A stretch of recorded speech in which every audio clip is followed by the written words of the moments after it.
Et cette petite peste, ma sœur Marie, s'est enfuie avec son mari, Todd. Elle m'a abandonné son fils, Matt, malgré le fait qu'il ne lui restait que 6 mois à vivre. Depuis ce jour, je n'avais plus vu Marie ni Todd. Maintenant, après 15 ans, ils se tiennent juste devant moi. Cette rencontre inattendue a ravivé toutes ces vieilles questions. Todd, debout à côté d'elle, éclata de rire en entendant ces mots. Choquée, j'ai tenté de garder mon calme. Marie continuait à parler de Matt comme si rien n'avait changé, et Todd riait avec elle comme si tout cela était une grande blague. J'avais besoin de mettre fin à cette conversation et de partir d'ici, rien que les écouter me rendait malade. J'allais prendre la parole quand j'ai entendu une voix derrière moi. Maman, il est temps de partir. Je me suis retournée et ai vu Matt qui me regardait en s'excusant. Il était élégant dans son costume, et en le voyant, l'expression de Marie et Todd a changé lorsqu'ils l'ont reconnu. Je m'appelle Gemma. J'ai 40 ans et je travaille dans un bureau. J'ai un fils, Matt. C'est un jeune homme gentil et attentionné, et je ne pourrais pas être plus fière de lui. Mais Matt n'est pas mon enfant biologique, c'est en réalité mon neveu, le fils de Marie. Nous vivons ensemble depuis les 15 dernières années à cause de ce qui s'est passé à l'époque. À l'époque, j'étais mariée à Todd, qui avait un avenir prometteur. Notre mariage allait bien, bien que nous étions tous les deux occupés. Nous n'avions plus de parents vivants, donc c'était juste nous deux face aux défis de la vie. Mais un jour, je suis rentrée à la maison et j'ai trouvé la maison vide. D'habitude éclairée, elle était sombre. J'ai ressenti une présence qui n'était pas celle de Todd et j'ai prudemment allumé la lumière. Bienvenue à la maison, tante Gemma. Il y avait Matt, tout petit. Pourquoi Matt est-il ici? Où est Marie? Et où est Todd? Elle m'a demandé de te donner ça. Matt m'a tendu une note, et j'ai été stupéfaite par les mots que j'y ai lus. Je veux partir avec Marie. Marie était le nom de ma sœur.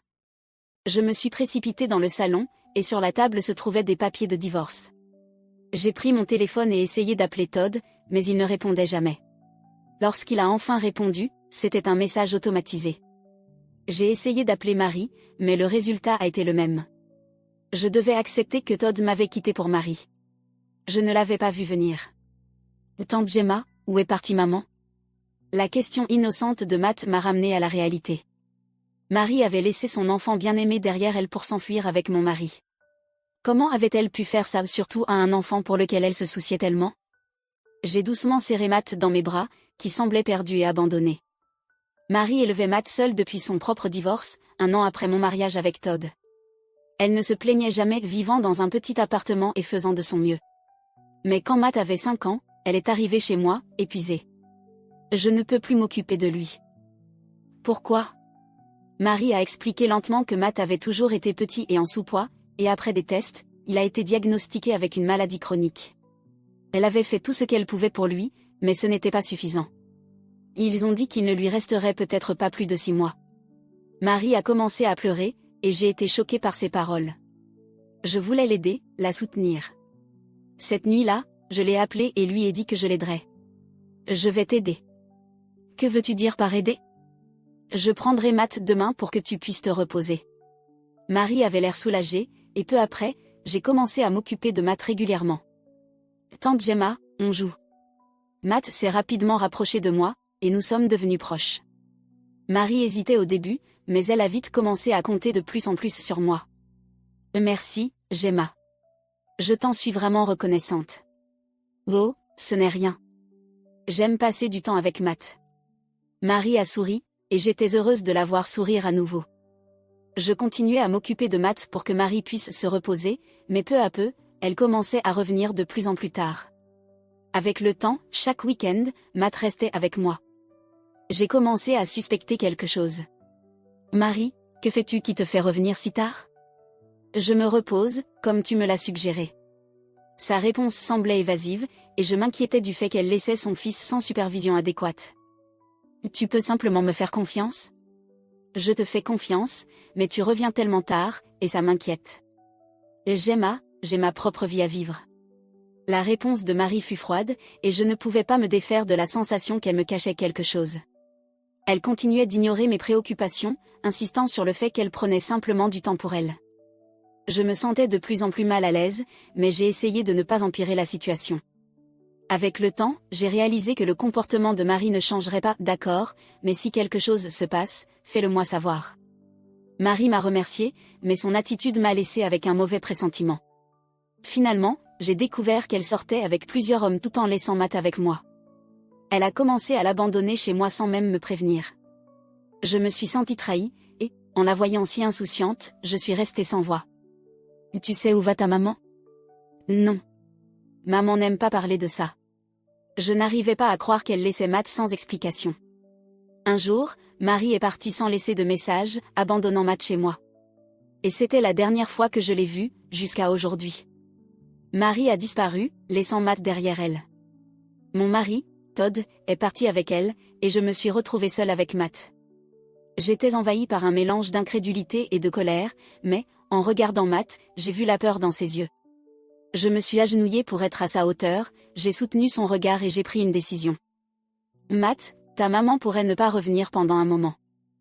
Pourquoi?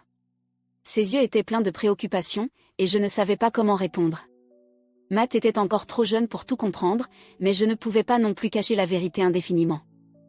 Ta maman a dû partir loin. Mais tu es à moi. Je serai là avec toi, toujours, d'accord? J'ai compris.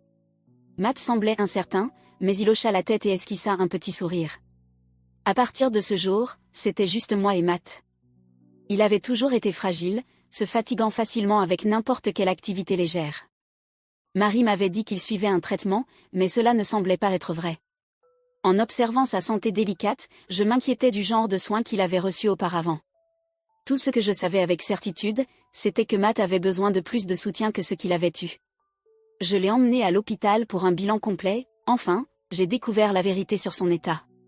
En réfléchissant, je me suis rendu compte que Marie nourrissait Matt uniquement avec des choses comme de la gelée et des bananes. Une fois, je lui ai demandé si cela suffisait, et elle m'a simplement répondu, c'est tout ce qu'il mange, alors ne lui donne rien d'autre.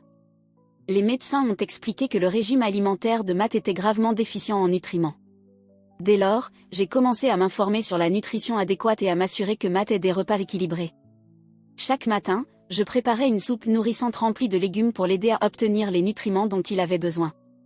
Au début, il avait du mal à manger beaucoup, mais peu à peu, il est devenu meilleur pour finir ses repas. Bien joué, Matt. Tu manges plus qu'avant. Merci. Je fais de mon mieux. Sa confiance grandissait à mesure qu'il devenait plus fort, et peu à peu, son esprit revenait. J'ai commencé à l'emmener faire de l'exercice léger aussi, en consultant les médecins en cours de route. Je voulais simplement qu'il ait une chance de vivre une vie longue et saine. Le sourire de Matt est devenu plus lumineux, et il a même commencé à prendre plaisir. Chaque nuit, je le bordais et l'écoutais raconter avec enthousiasme sa journée. Aujourd'hui, j'ai joué à la balle et j'ai lancé la balle plus loin qu'avant. C'est incroyable, Matt. Tu deviens plus fort chaque jour. C'est grâce à toi, tante Gemma. Entendre sa gratitude remplissait mon cœur de chaleur, et bien que je ne le montre jamais, je retenais souvent mes larmes. Jour après jour, Matt devenait de plus en plus en bonne santé, et voir ses progrès était ma plus grande joie. Je voulais faire tout ce que je pouvais pour lui, le garder en sécurité et heureux le plus longtemps possible. 15 ans passèrent en un clin d'œil. J'avais vieilli, mais la vie avec Matt m'avait aidé à avancer.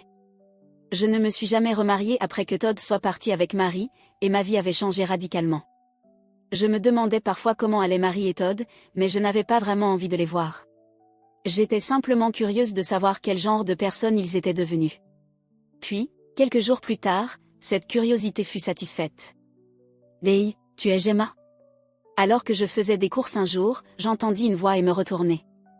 Là se tenait un visage familier, une Marie plus âgée, mais indéniablement reconnaissable. « Marie, c'est bien toi. »« Gemma. Ça fait longtemps qu'on ne s'est pas vu. » Marie m'accueillit avec un sourire joyeux comme si rien ne s'était passé. Je sentis un frisson parcourir ma colonne vertébrale, me rappelant tout ce qui s'était passé il y a 15 ans. Juste à ce moment-là, un homme s'approcha de Marie, c'était Todd.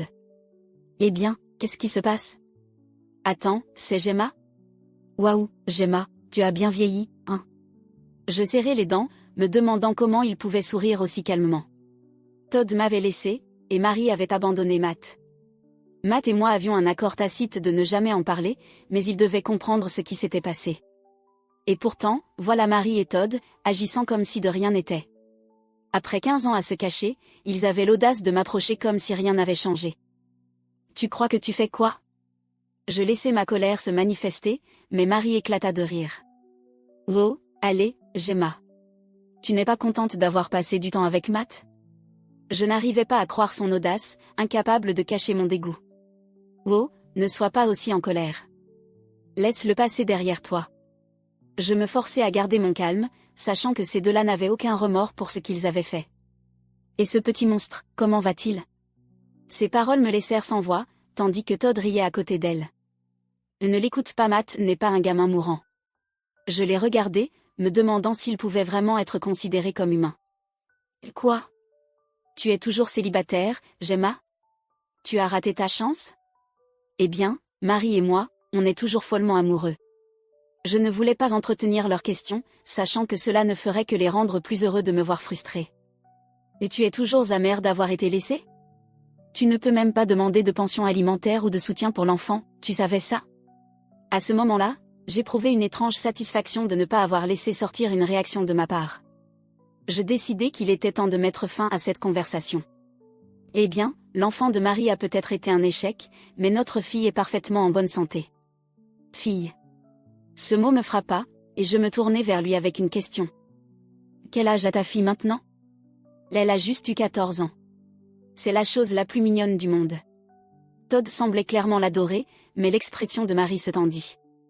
Je décidai de pousser un peu plus, sentant qu'il y avait quelque chose de plus dans cette histoire. Alors tu as eu un enfant après être parti, hein? L'expression de Marie se durcit encore. Elle se vantait tout à l'heure, mais maintenant elle semblait nerveuse. J'eus un pressentiment et décidai de le tester. Elle est vraiment la fille de Todd? Marie trembla visiblement, et Todd sembla choqué avant de répondre précipitamment. Bien sûr qu'elle l'est. Elle est née 1 an après qu'on ait commencé à vivre ensemble. Je maintenais mes distances tandis que Todd se rapprochait, tentant de réaffirmer sa position. Eh bien, c'est discutable, Marie. Tu sortais avec tout un tas de gens pendant que tu laissais Matt chez moi. Todd la regarda, choqué, tandis que je continuais, et la vérité commença à se révéler à lui. Quand j'engageai un détective pour les enquêter après qu'il se soit enfui, je découvris que Marie sortait avec d'autres hommes. Les week-ends et même les jours de semaine, elle me laissait Matt pour sortir. Todd, qui croyait être l'unique dans sa vie, ne pouvait cacher son incrédulité. Quand j'ai découvert ce que Marie faisait, je n'ai pas pu y croire moi-même. Elle sortait avec d'autres hommes pendant la semaine aussi, arrivant à les faire payer tout pour elle, pendant que moi je m'occupais de Matt. Marie s'amusait bien. Ce n'est pas possible. Todd regardait Marie, incapable de comprendre ce qu'il entendait. Mais on passait les week-ends ensemble. Comment elle pouvait avoir le temps de rencontrer d'autres hommes? Eh bien, pendant la semaine, pendant que tu travaillais, elle s'amusait avec d'autres. Le visage de Todd devint pâle lorsqu'il comprit la vérité. Il regarda Marie, blessé et confus. Tu m'as dit que tu étais épuisée de travailler pour le bien de Matt. Marie resta silencieuse, les yeux baissés. Alors pourquoi tu t'es mariée avec moi? J'étais juste pratique? Marie n'a pas répondu, et semblait espérer que la conversation se termine simplement. Todd était le plus stable financièrement parmi tous les hommes, n'est-ce pas? Les yeux de Marie s'écarquillèrent et elle haussa la voix, paniquée. Arrête avec ça.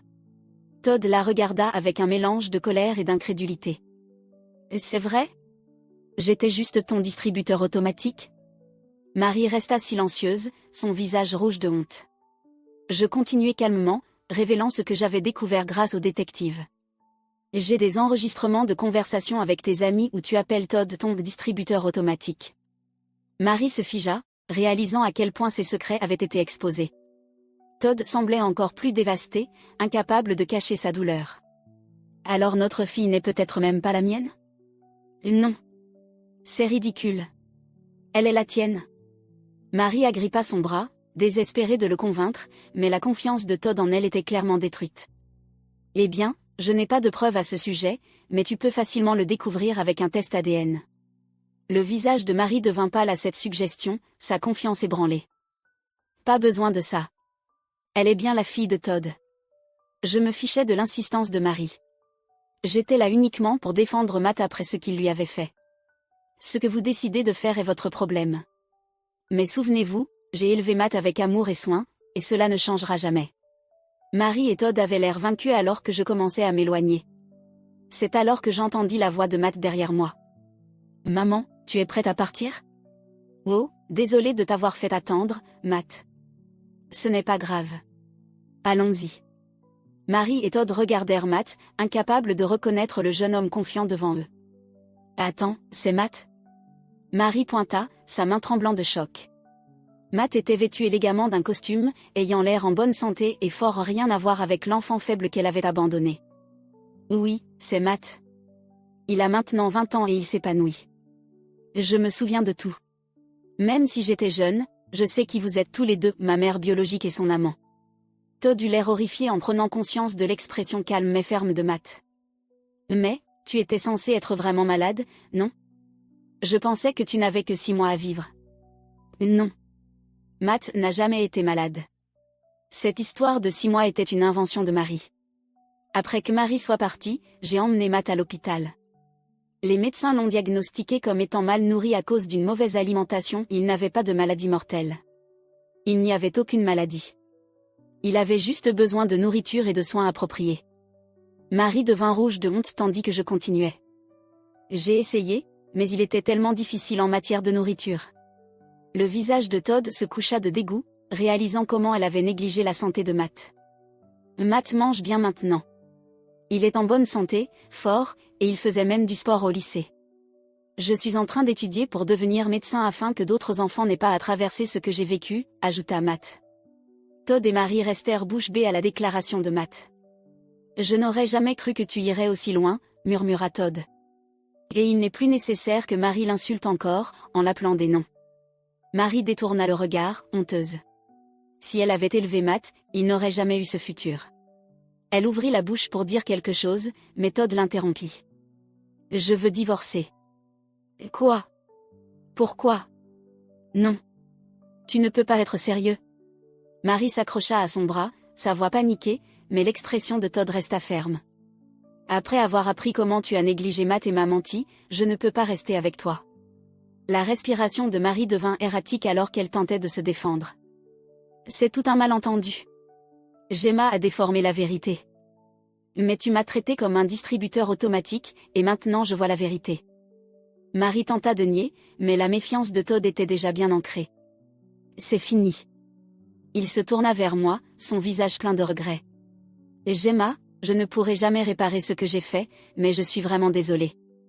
Il s'inclina, s'excusant, mais je ne ressentis rien en le regardant. J'avais autrefois ressenti une colère immense et une trahison, mais le temps passé avec Matt avait effacé ces sentiments. Je suis passé à autre chose, Todd. Matt et moi avons nos propres vies maintenant. Sur ces mots, je me retournai et allai vers Matt. Allons-y, Matt. Oui, allons-y. Alors que nous nous apprêtions à partir, la voix de Marie s'éleva une dernière fois. Matt, je suis tellement désolée. Je regrette de t'avoir laissé tout ce temps. Elle s'approcha, les larmes aux yeux, mais Matt leva la main pour l'arrêter. Non. Je me souviens de toutes les fois où tu m'as mis dehors quand des hommes étrangers venaient. Le visage de Marie devint pâle alors qu'il continuait, sa voix inébranlable. Et je me souviens du jour où tu m'as abandonné. J'ai décidé à ce moment-là que je ne te pardonnerai jamais. Tu l'appelles maman, demanda désespérément Marie. Oui. Gemma m'a élevée. Elle est ma vraie mère. Marie resta silencieuse, réalisant qu'il n'y avait aucune chance de réconciliation. Et ne tente jamais de nous revoir. Marie s'effondra en larmes alors que Matt et moi nous éloignions. Plus tard, j'ai appris que Todd avait fait un test ADN et avait confirmé que la fille n'était pas la sienne. Il poursuivit Marie en justice pour dommages, demanda le divorce, et la quitta définitivement. Marie essaya de riposter en répandant des rumeurs à son sujet, mais cela se retourna contre elle, la conduisant à tout perdre. J'ai finalement bloqué les messages de Marie. Matt, quant à lui, grandit merveilleusement. Il se fiança avec sa petite amie, et j'étais tellement fière de lui. Nous continuions à vivre ensemble, chérissant notre temps en tant que mère et fils. Pour ses 20 ans, je l'emmenai dans un bon restaurant. Levons un verre à l'âge adulte. Santé. En trinquant, je me sentis véritablement heureuse, sachant que j'avais fait les bons choix pour Matt. Ce moment, ici et maintenant, était tout ce que j'avais toujours voulu.